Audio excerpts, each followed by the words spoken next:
Когда человек на сиденье садится. Давай.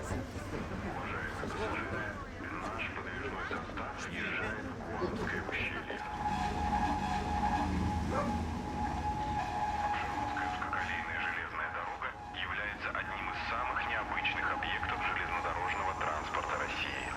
Это последняя крупнейшая сохранившаяся в стране горная, лесовозная и пассажирская узкоколейная железная дорога. Построена она была в 1927 году и брала свое начало в городе Апшеронск, после чего шла до станции Самурская, которая являлась узловой. Здесь начиналась восточная ветка, уходившая в Темнолесскую и далее в Гузерипль. Сейчас работающим остался лишь участок Гуамка-Мизмай.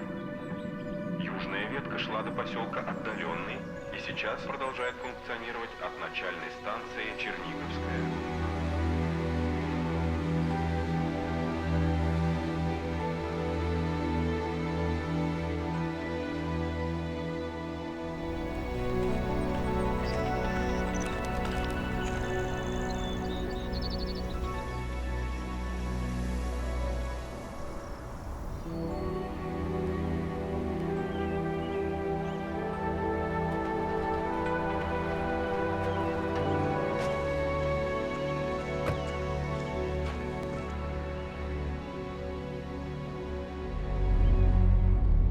Официальное название этого транспорта — автоматриса. Сокращенно матрица, наверное, потому что просто слишком долго выговаривать или никто не может запомнить из местных. Матрица и матрица. Ее так называют ласково.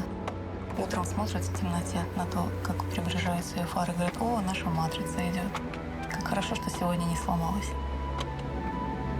Матрица нам доставляет продукты, учеников, и так, как еще и автобус. Иначе просто десятый, Кушинка и Режет, у них нет больше никакого доступа туда добраться. Только вот мы и все.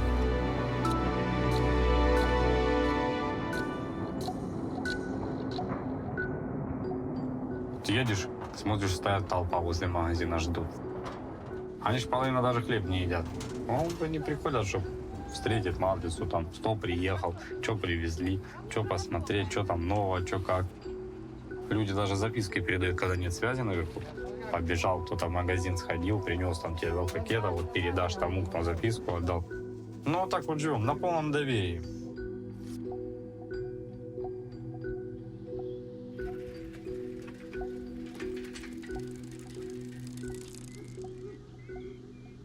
Мы переехали из Мизмая в 2014 году, искали место, которое было бы чистым, красивым и немноголюдным, где была бы тишина, покой. Мизмай стал уже туристическим местом к тому времени, там слишком шумно. Тогда, кроме матрицы, ходил еще товарный вагон грузовой, в котором можно было привезти стройматериалы, животных, корм, грузы, багаж. Но как только мы переехали, его отменили.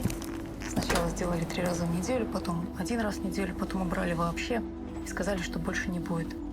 Грузы теперь приходится возить на матрице, даже животных, привязывать, пристегивать. И с тех пор стало хуже с дорогой.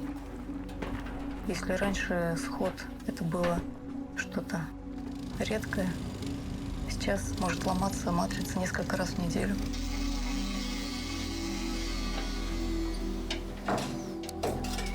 Мы рассчитывали на трудности, но не знали, что они будут такие серьезные. Бывало, что уходим пешком из-за отмены рейса 13 километров. Если с грузом, с детьми или если идет кто-то больной, это тяжело.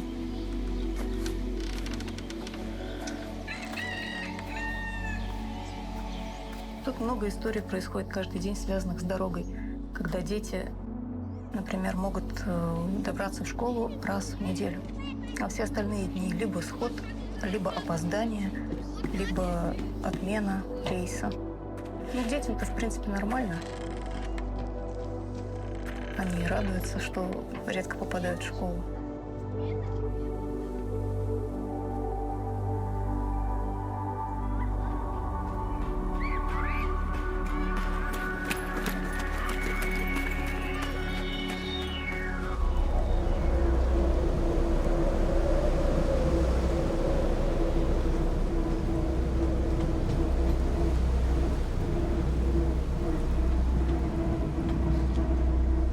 когда сквозь бурелом, ветер, снег и все остальное прибываешь, ну, для нас это обычный будний день. Мы просто делаем это. Как бы оно, ну, что ли, надо так. У нас всех в голове стоит это то, что, ну, так надо.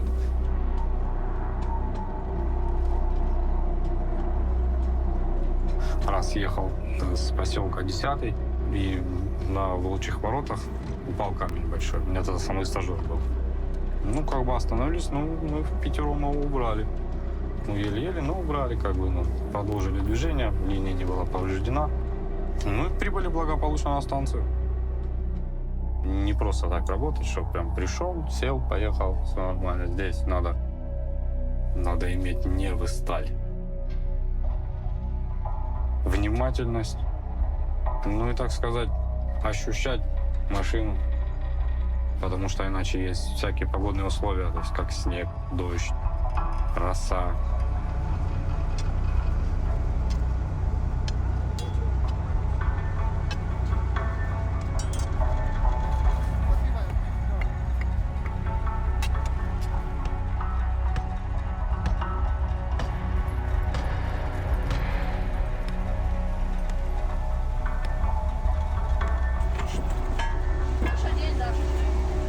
Мотор туда, щель. Вон, все. Все? Поехали.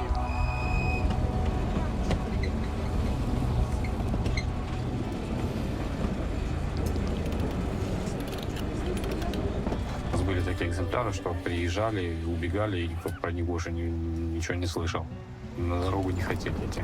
Тут профессия такая. Ты и машинист, и слесарь сразу. Поэтому делаем сами все. Нас 4. Ну, у нас слаженная бригада уже. Я, допустим, 6-й год уже работаю. Как бы уходить, в принципе, не собираюсь. Эта работа, она как наркотик. Вот попробовал раз, и все. Потом, если уйдешь, в Артур у меня напарник уходил, 2 недели выдержал, устроился назад. Ну, не знаю почему. Ну, вот так влияет она на человека. Вся ответственность на машинисте, и он должен быть готов к чему угодно по пути. Это горный район, здесь ущелья, часто бывают обвалы, оползни, иногда камнепады. Матрица едет и по мостам над пропастью, и в узком урочище между скал.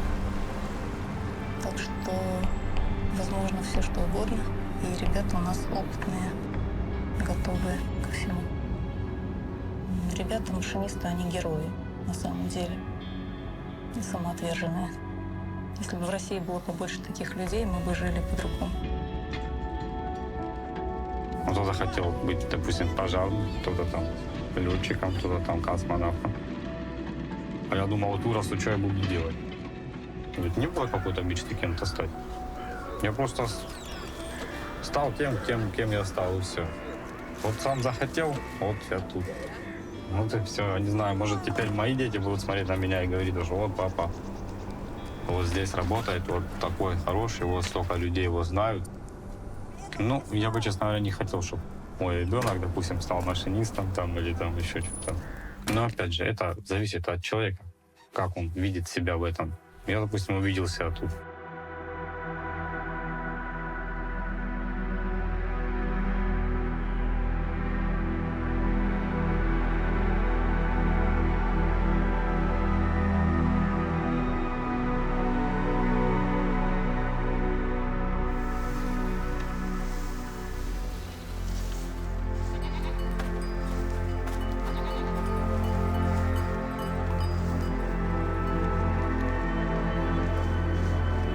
Здесь нравится жить. У нас есть свое ремесло, есть свое хозяйство.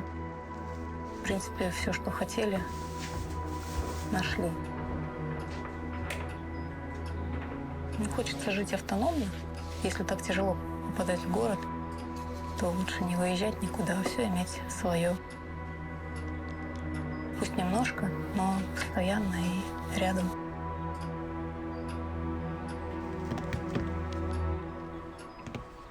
Посадили аптекарский огород, то есть фитосад. Это лекарственные травы, которые будут расти, давать нам урожай. Можно будет делать травяные чаи. Плюс у нас есть ремесло. Мы делаем этнические музыкальные инструменты из кожи. Кожу выделываю сама. Я обучалась этому много лет.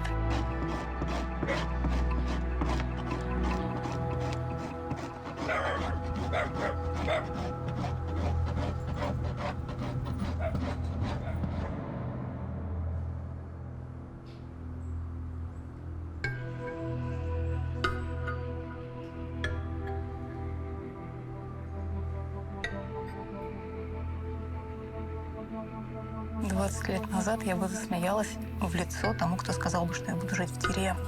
Я была городской, жила в центре, строила карьеру. И считала, что все нормально, и все будет еще лучше, когда я заработаю побольше денег.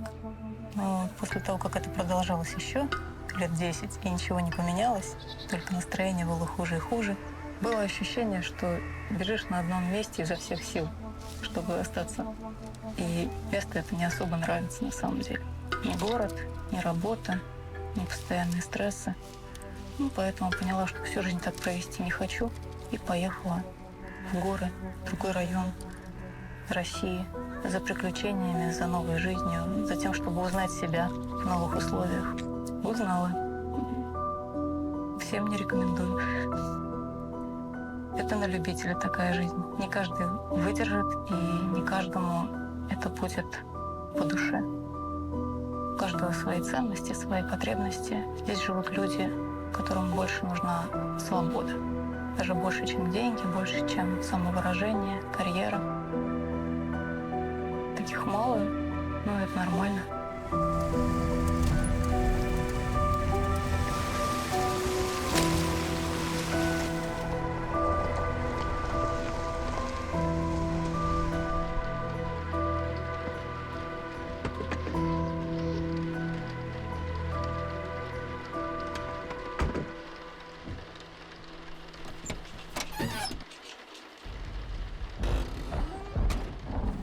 Один из первых вопросов, который у тебя, вообще с которым сталкиваешься, тоже от людей других. И тот, который ты сам в первую очередь задаешь себе, может быть, это бегство, вообще это бегство. Знаешь, вот после нескольких, месяцев, проведенных вдали от цивилизации, ты уже начинаешь даже говорить, даже, может, это и бегство. Какая разница, если я себя здесь чувствую в гармонии сам с собой, в гармонии с миром, с окружающим. Опять же, бегство — это или поиск самого себя. Но я сам себя нашел уже давно. Нашел себя именно здесь. Вообще, изначально мне понравилась именно эта ветка Черниговская, отдаленный. И здесь потом объездив все эти населенные пункты, которые здесь есть. Кушинка, Тубы, Режет. Когда я в Тубы попал, я просто понял, что хочу здесь остаться.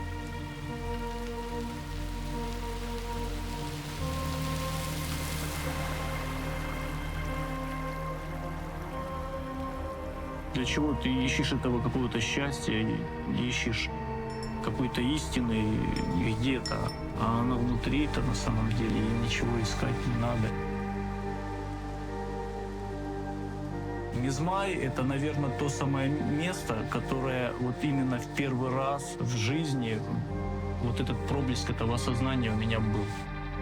Нас туда привезли, детишек, заваленные дома вокруг, грязь, там везде. А вокруг эта природа, именно эти горы со всей ее мощью. На меня как бах такое, прям как озарение такое. Вдруг это и есть настоящая жизнь, которая должна быть. В принципе, до 30 лет я, наверное, жил какими-то целями, навязанными мне именно обществом.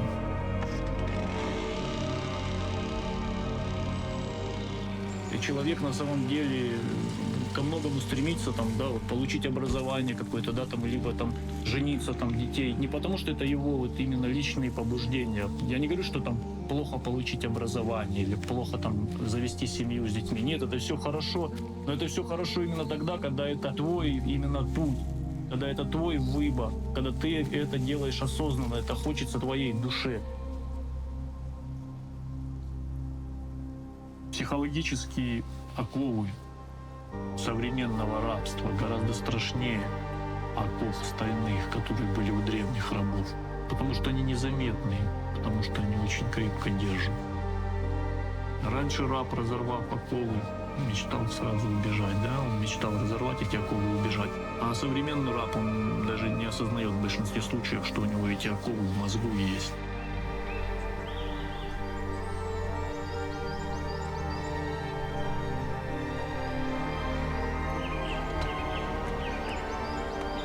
У меня есть блокнот, где я выкладываю все вот свои задумки и планы.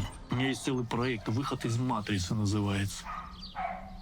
Так вот, этот проект направлен на то, чтобы люди приезжали на матрицы ко мне сюда в гости, располагались здесь для них будут такие гостевые домики типа, и они вот выходили из матрицы во всех смыслах этого слова.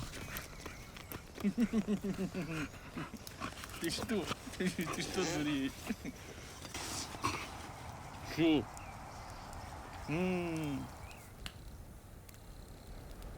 Буквально год назад я столкнулся с таким явлением, что есть алкотуризм, оказывается. Такой туризм не нужен однозначно здесь. Если сюда хлынут как бы потоки вот туристов, настроятся вот эти гостиницы, поставятся беседки, мангалы и так далее, то это, конечно, это все загубит, просто загубит и все. А именно нужен экотуризм. Нужно, чтобы люди приезжали сюда и именно оставались наедине с собой и природой, чтобы они слушали свой внутренний голос, чтобы они слушали природу. Люди не вспоминают в конце жизни жить свои вот эти вот сотни дней, проведенных в комфорте. А вот день, который он проведет где-нибудь в палатке под дождем, промокший весь и продрогший, он вспомнит. Потому что он жил полной жизнью тогда.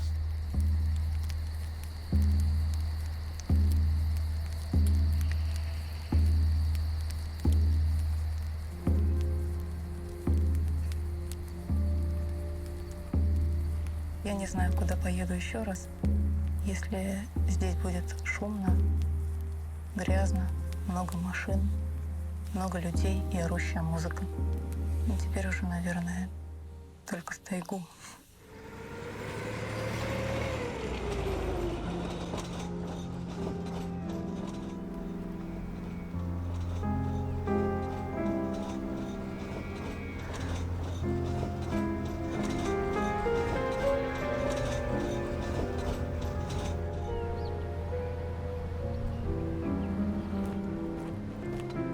Смотришь на вот это, хочется, чтобы что-то было. Как-то все оживало, поселки оживали, иначе они просто тут потихоньку загасают, а людям-то жалко все равно, там-то люди живут. И бросить нельзя, и деться некуда.